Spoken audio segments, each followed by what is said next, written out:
you have to understand that you're going to probably have to write a lot of offers just to get the deal that you want. Hello and welcome to Pillars of Wealth Creation, where we talk about creating financial success with a special focus on business and real estate. I'm your host, Todd Dexheimer. Now, let's get to it.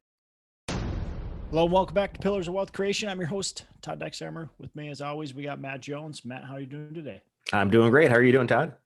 I'm doing fantastic. Still traveling, still enjoying life. We are in South Carolina, in Beaufort, South Carolina. If anybody knows where that is, that's kind of by Hilton Head and Charleston, right in between. So we're enjoying our time. We spent the weekend hanging out with my brother who lives here, and a crazy stat that we were just thinking about or talking about is he's been there for 30 years, which is crazy. I'm only 38 years old, so he's been there since I've been 8. It's pretty crazy. So been there a long time. Don't get to see him a lot. He gets back to Minnesota here and there, but we thought, hey, we're down in Florida. Let's get up to South Carolina and spend some time with them. Nice. Yeah, my wife and I will be heading to Ohio to visit her family over Christmas here pretty soon. Yeah. Awesome. Well, cool. So anything new with you, Matt? Nothing new, just trying to do some wrapping up some of the goals that I had set for this year to, like we talked about last week, finish the month out or the year out strong. Yeah. How about yourself? That's good. Nothing too crazy. We've got a couple properties we're looking at, hoping to, we'll see, hoping to take down. One property we're a little, the seller and us are a little far off right now, but I'm hoping we'll be able to, meet and get a deal done. Another property we're just analyzing here, and these sellers are, I don't know about desperate, but it just doesn't fit their portfolio, and they're trying to get out of it. And so we're going to try to make a deal, work with them as well. So we'll see. So we're trying to finish, 2020 strong. We still got a few weeks left, and we're trying to make sure we finish that strong, and looking forward to 2021 as well. I've got a new mastermind group that's going to be starting in 2021. By the way, anybody listening who wants to jump in on that very last minute, we do have possibility for 2 spots available. So if you did want to join that, we do have that possibility as well. They can reach out to me. And I'll highly recommend, it's an excellent mastermind. I've been participating all this year. Lots of great connections and information and personal growth. That's one of the cool things, I think, is the connections as well. Not only is it a learning environment, but it's connection, and that's highly important in this business. So making those connections and be able to do something with them, I think is really, really valuable. So that's kind of what I've got going on right now. Just trying to finish off this year strong, and then make sure I'm teeing myself up for a strong 2021. And sometimes you get you celebrate Christmas, you celebrate New Year's. It's that lull time, and so some people get that lull several weeks before, maybe even a week or 2 or whatever it is before they get that lull.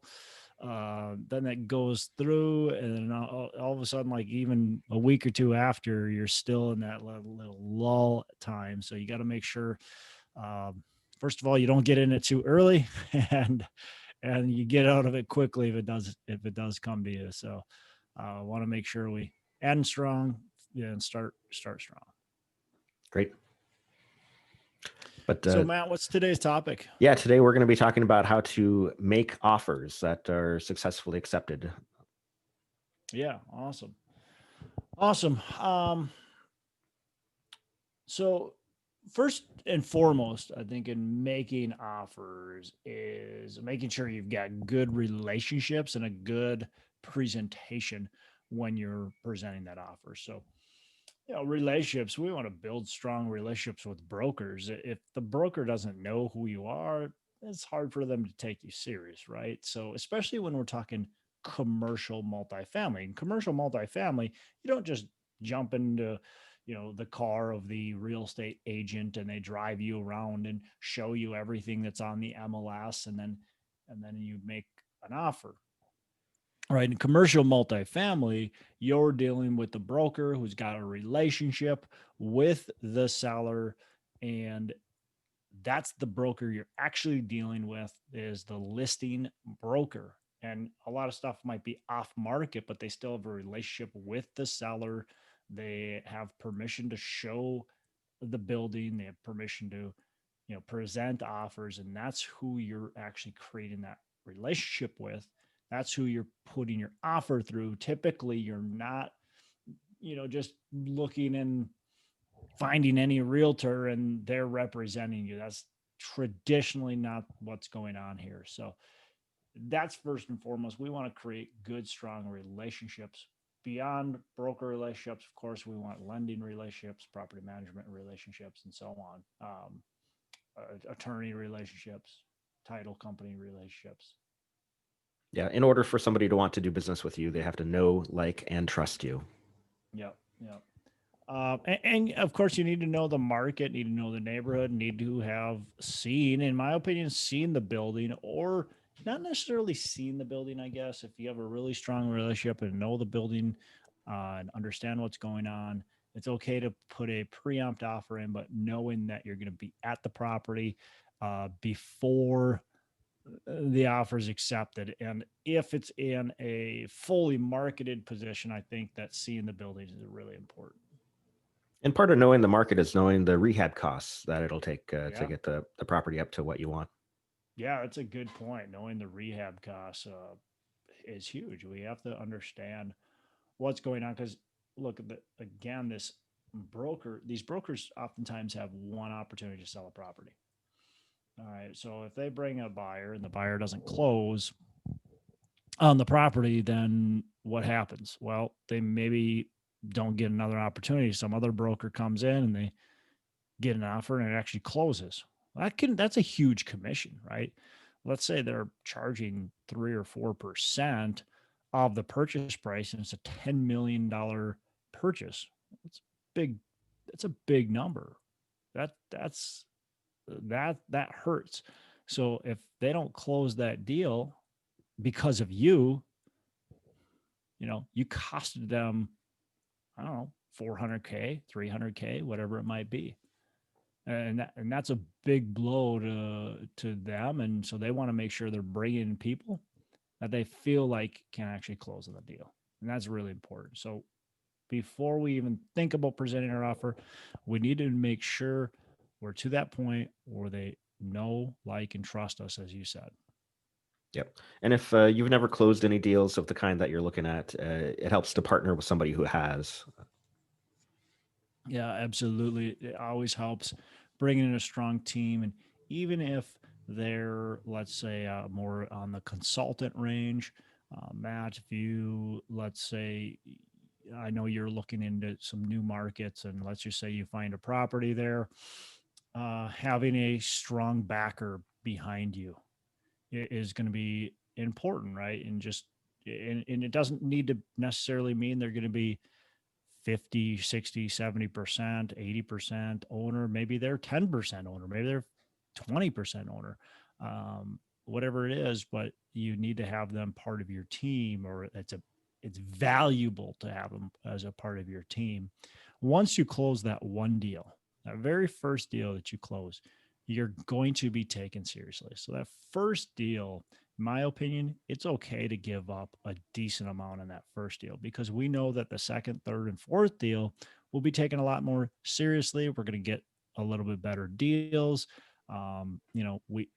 We don't have to worry about it as long as we did it right the first deal, right? If we you know negotiate and are try to retrade, and it's just a pain to deal with, well, then we probably won't get another deal, or we'll have a struggle to get that second deal. But if we're easy to deal with, we're okay.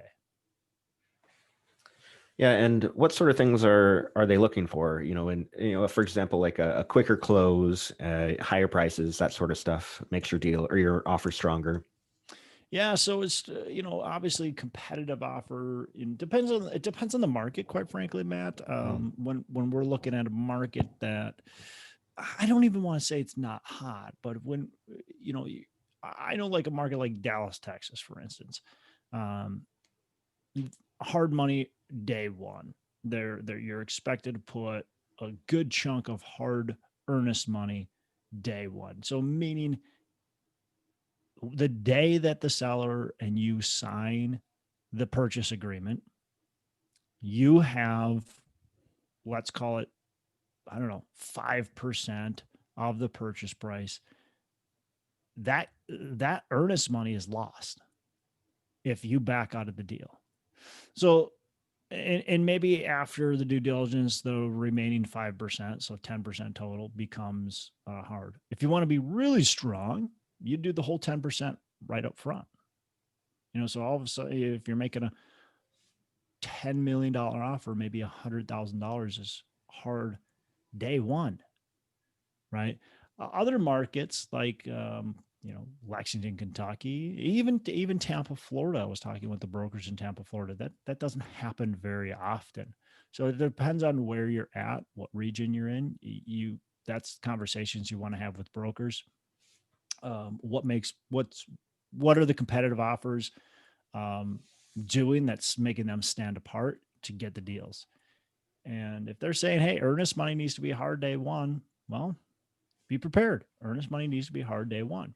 Now, you can do a few things to try to protect yourself. You can preempt a lot of the due diligence. You can, get a lot of the documents up front.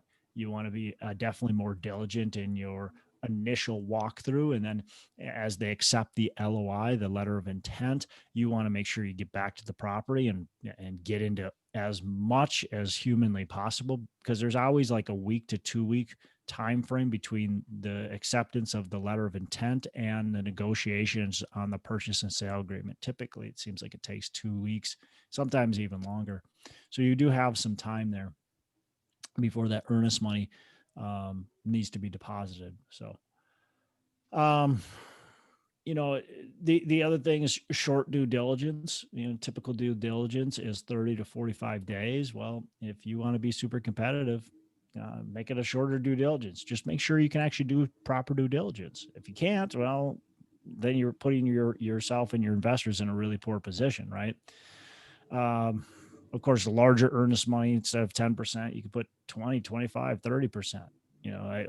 There was a deal here in the Twin Cities. This is a while ago. But I believe the sales price was 12 million, and they did $3 million in earnest money. Um, so pretty sizable amount, right? They put $3 million earnest money down, and I believe a really strong portion, I can't remember the exact number, but a really strong portion of it, maybe it was all of it even, was hard day one. This was about 4 or 5 years ago.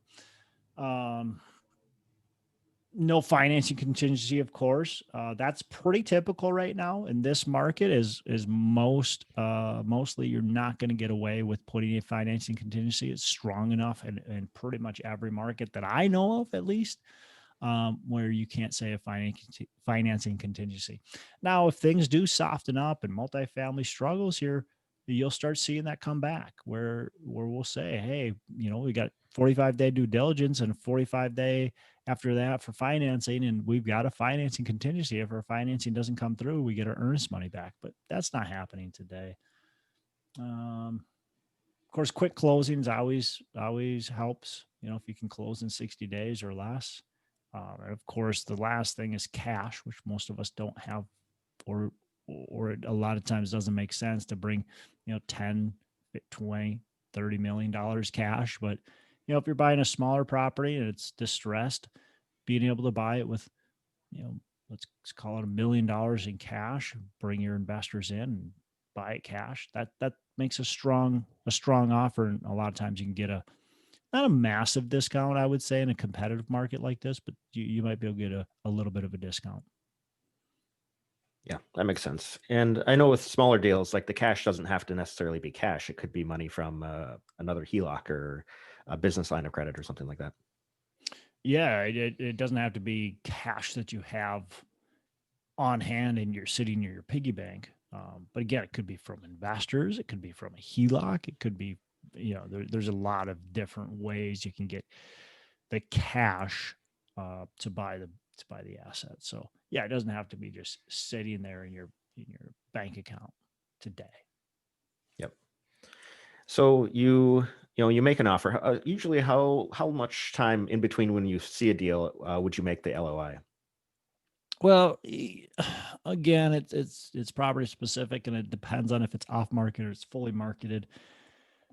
If it's fully marketed, sometimes you can excuse me, sometimes you can preempt, um, so you can get your offer early. Other times, the seller just wants to go fully through the marketing process, and so you know, shoot, it might be you might see it for the first time in December 14th, and call for offers might not be until January 31st. It's just the reality. So, like, we got a long time, right? We can look at all the financials, we can take a tour, we can relook at the financials, we can get the next month's financials, and then we can get our LOI in. Other times it's you know off market deal, and we want to act as quickly as possible. So we want to gather our information as quickly as we can. We want to get that offer in. I would say on a deal like that, again, it's communication with your broker, knowing your broker, but and it's a conversation. It's hey, thanks for sending this over to me. I'm going to take a look at it. How quickly do you want me to have an answer back to you? If the broker says, look, you got to get on this fast, this is going to go quick, well, you better get on it fast. That better be same day or next day. But if the broker's like, well, look, I mean, you're the only one looking at it, how about you take the rest of the week and get back to us? Well, that's fine. Then do that. So really depends on what it is. We're looking at a deal right now. It's a lot of hair on it, and we've been looking at it for probably 2 weeks already, and just put our LOI in on Friday last week. So it really depends on what's going on, but the quicker the better, honestly. And under which circumstances would you submit your underwriting model along with your offer? Yeah. Um, personal preference, I guess. But I would say I'd be more apt to send it if my offer is drastically lower, right? If I'm maybe the seller wants $15 million, and to me it's worth 12.75. Well, I'm pretty far off, right? And I'm talking with the broker, and I'm like, look, we're interested in this property. We really like it, but 15 million just doesn't work, unfortunately. And here's why. And I'm going to send you the underwriting. Take a look at it and let me know what I'm missing, if I'm missing anything. That's a good reason to do that. Um, yeah, so I would say if you're just quite a ways off, but you still like the property, or you have questions too, then you want the broker to look at, or you just want to help build a relationship.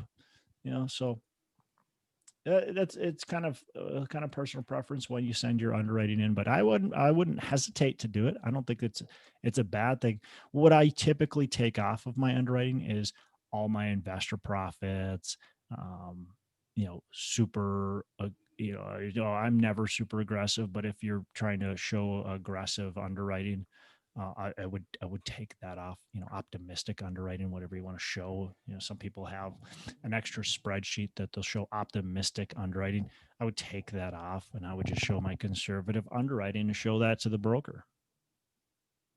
Yep, and that makes sense. Look, Matt, a lot of brokers actually understand. Like, they just got a seller that wants to sell it for 15 million. They understand and believe that it's worth 12.5 million. So you're coming in and you're saying, look, it's worth 12.5, and they're like, yeah, I get it, I know. But if you show the underwriting, they can take that to the seller and go, look, this is what my buyers are showing me. You're going to have to come down on your expectations. Sometimes that works. Now, not always, but sometimes that works and they come down on their expectations. Now, maybe they're not going to come all the way down to your expectations, but they'll loosen up a little bit. So it helps the broker, helps build a relationship. Oftentimes you're still not going to get the property, but it's not always about that one property, right? It's about the opportunity to buy property. And how do you handle it when a seller comes back with a counteroffer? Well, depends on what it is. you know, first of all, we're rarely ever coming with our best offer. Rarely ever coming with our best offer. So we've always got some wiggle room to be able to negotiate because people just like to negotiate. Investors like to I like to negotiate. I mean, people like to do this. So typically you're coming with a little bit lower offer. And so you've got some room. But I'm going to hold fairly tight to my original offer. And I'm not usually lowballing to come in. So I'm not coming in. Let's just say my underwriting says I can pay 10 million. The seller wants 12. I'm going to come in at maybe 9.5, 9.7. Depends on what the competition's like. Maybe this is being shopped around a lot. Maybe I will come in at 9.8, 9.9. So I don't have a lot of wiggle room. So I'm not going to come in though, even if it's not being shopped at all, even if the broker is telling me I'm the only one looking at this, I'm not going to come in at $8 million, $7 million. I'm going to come in close to where my numbers say. My numbers say I'm at 10. Well, I'm probably coming in anywhere between 9.5 and 9.9 million. Gives me a little bit of wiggle room, not a ton. Let's say the seller, let's just say they want 11, because if they want 12, we're quite a bit off. But let's say they want 11. Maybe they counter at 10.5, and I started at 9.5. I'm going to come up to 9.7. I'm only going to come up a little bit. I'm going to leave some space there, and I'm going to incrementally come up just slight. I very rarely will meet in the middle, type of thing, because I don't like that. I think that's I don't think that's a competitive advantage for you to meet them in the middle. Maybe towards the end, meeting them in the middle when they've already come down to you. So let's say then I counter at 9.7, they counter at 10.2. Okay, now I could maybe meet them in the middle, right? Because now they've come down quite a bit. Now they're closer to where I need to be. So Sounds like you've read the book Never Split the Difference. I have, but I've been doing that from the start. Excellent book, by the way. Yeah. So I know a lot of investors who focus on smaller stuff, single family, duplexes, that kind of stuff. They prefer more of a shotgun approach where they just throw out just a ton of lowball offers and waiting for stuff to catch. But it seems like with larger commercial properties, that's going to be a bad approach because you're going to burn some bridges with brokers. Yeah, I don't think that's a good approach. I mean, I think you have to understand that you're going to probably have to write a lot of offers just to get the deal that you want. You're going to have to. It's still the same game, right? You still write 100 to 200 offers before you get one offer accepted. I mean, and maybe you're not writing all of those offers. Maybe there's, but you're going to have to look at least 100 to 200 deals before you actually get a deal. So it's still the same game, but if you're just throwing in offers, look, the difference between single family and multifamily is single family. There's so many different brokers, and there's not one or two or five or 10 brokers that control the market. There's so many real estate agents out there in single family that it's hard to burn bridges. There's just so many people, and sending in lowball offers, they get lowball offers all the time. So you don't look like an idiot. Where when we're talking about these multifamily, depending on the size of your market, there's going to be anywhere from 1 to maybe 10. I don't know one market that has 10 brokers that are really selling a lot of deals. So most markets, there's, let's call it five main brokers in that market. Well, you want to be careful. You want to make sure you don't burn the bridges. So yeah, we don't want to be throwing in a bunch of lowball offers on their properties and getting laughed out the door every single time. You think they're going to send you their off-market deal, knowing that they just they look at the names and they look at your name and they go, okay, well, the seller wants 12 million, which is a great, that's where it should sell. I know Todd's going to offer 6, or 8 or whatever. And it's like, well, I'm not going to send him that deal. Maybe I'll send him if nobody else wants to buy it, but I'm not going to send him that deal. So yeah, you want to be careful. You can't burn bridges in the multifamily commercial world. Yeah, that makes sense. Yeah. All right. One of the other things, Matt, that I think is really valuable when you're presenting offers, especially on off-market deals, but even marketed deals, you might be inclined to do this, is giving a couple different options. So I might offer a full, let's say I'm going to offer $4 million, and that's a cash offer. We're not paying cash, but we're buyers obtaining new financing, right? So the seller's getting their full $4 million, and maybe the seller's asking 4.25. Okay, so we offer 4. We're a bit under their asking price, but maybe we do a second option where we offer some seller financing. And it could be all kinds of different options for seller financing, but maybe we're giving them 4.25. So we're giving them their asking price. But we're saying, look, the seller's going to provide us financing of $4 million.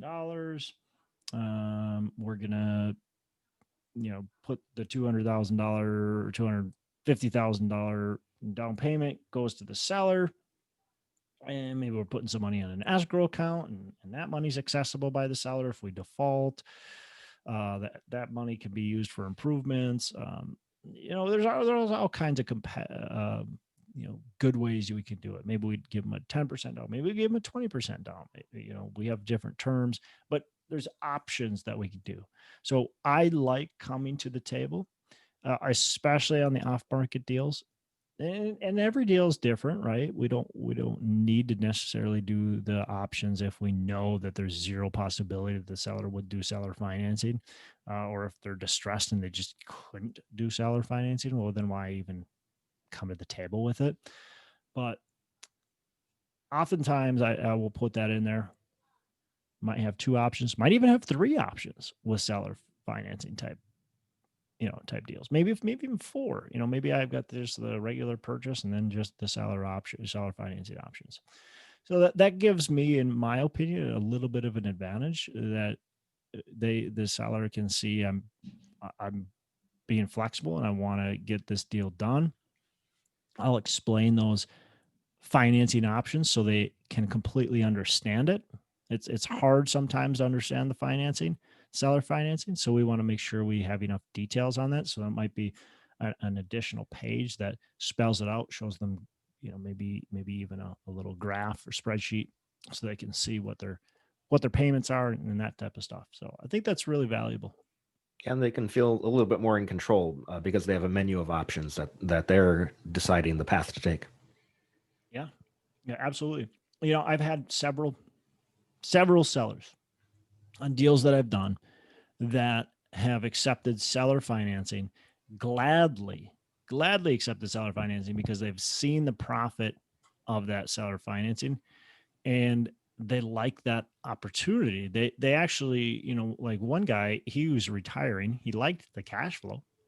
But the property was kind of in distressed mode because he hadn't been paying attention to it. Now he owned it cash, so he was still cash flowing, but not as well as what he could be. Well, when I offered seller financing and showed him the breakdown of the payment, that his cash flow on that was actually better than the cash flow he was getting. And it was going to be completely hands-off approach. So for him, it was a no-brainer to be able to accept that. And he actually took a shave on the on the sale price because of seller financing. Hmm. So sometimes we always think we have to offer more. I actually offered less with seller financing. So I got the property for, we had negotiated. And so this one was a little different. We had already negotiated a purchase price, and he was only willing to go down to $445,000 on this property. And I said, well, look, it's going to be next to impossible for me to get financing. Let's do seller financing. And I explained the deal to him, and I said, I need you though to come down to $435,000. And after he looked at everything, he said, okay, let's do it. Hmm. So it actually got me the property for $10,000 less than otherwise. Well, another benefit, as you well are aware of seller financing for the seller, is that it avoids a big capital gains bill because they're spreading their profits over time instead of one big lump sum. Yeah. Yeah, absolutely. Absolutely. So what else on making offers? I mean, I think the important part is that communication is really important, that you communicate with the brokers. They're going to be the ones that are bringing the deals to you, and you want to make sure that you're communicating with them quickly, that you're talking to them about the deals. And quite frankly, Matt, sometimes there is a case to put in the lowball offer, especially on these properties that are listed. These brokers go to their sellers when they're giving them their broker opinion of value, the BOV, telling these sellers, like, look, we're going to market it. Here's our marketing package. Here's what we're going to do. And we're going to get you between 10 and 15 offers. Expect that. And so if you come, you look at the property and you like it, but look, you're at 10 million and the broker says it's going to sell for 13.5. Well, you're super far off. It's just not going to work. But a lot of times I'll talk with the broker and go, look, I'm at like 10 million. I know it's not going to work. Do you want me to, I can put the LOI in, I can write it up real quick if that helps you out. And sometimes, a lot of times they'll say, no, that's okay, don't worry about it. But sometimes they'll say, yeah, that actually helps me out. And so there is a reason for that helps them out. So your offer might come in at 10 million. Obviously it's not going to get accepted. It's just going to get thrown away, looked at, and the seller's going to go, oh, this offer's terrible. But it counts, right? Because he said, I'm going to get you 10 to 15 offers. So it's one of those 10 to 15 offers, and it counts. And so you kind of did the broker a favor by doing that. And now, again, the brokers, I would talk with the broker. I wouldn't just put it in, right? I would talk with the broker and tell him, like, look, here's what's going on. And would you like me to put in an offer? Does it make sense? Does it help you out? If he or she says yes, well, then do it. You're helping that relationship. Nice. Well, awesome. Great information all around. Yeah. Well, do you have anything to add? No, not today. Awesome, Matt. Well, Matt, you have a fantastic rest of the day. Make every day Saturday. Thanks. You too. Hey, thanks so much for listening. I appreciate you being a loyal listener. I would love to have you go on to our Facebook page and subscribe. Give us a thumbs up. Go on to iTunes or wherever you listen and give us a rating and review. Don't forget to subscribe. Your rating and review just helps us push this out to more and more people and continue to grow our audience and hopefully positively affect a ton of people out there that really need this and want this. So the other thing I've got for you is a free ebook on my website. So go on to venturedproperties.com, and download our free ebook on real estate and on syndication. And I've got some data points in there, some really good stuff for you. So I'd love to have you take a look at that. It's free. I'm not expecting anything from it. And also, look, if you want some help in multifamily, want some help learning, growing, getting your business off the ground, I would love to talk to you about what it would look like to work with me potentially and see if that's a good fit. So you can go to coachwithdex.com and check that out, and we can definitely have a call. Thanks a lot for listening. You make it a fantastic rest of the day. I'll catch you on the next episode.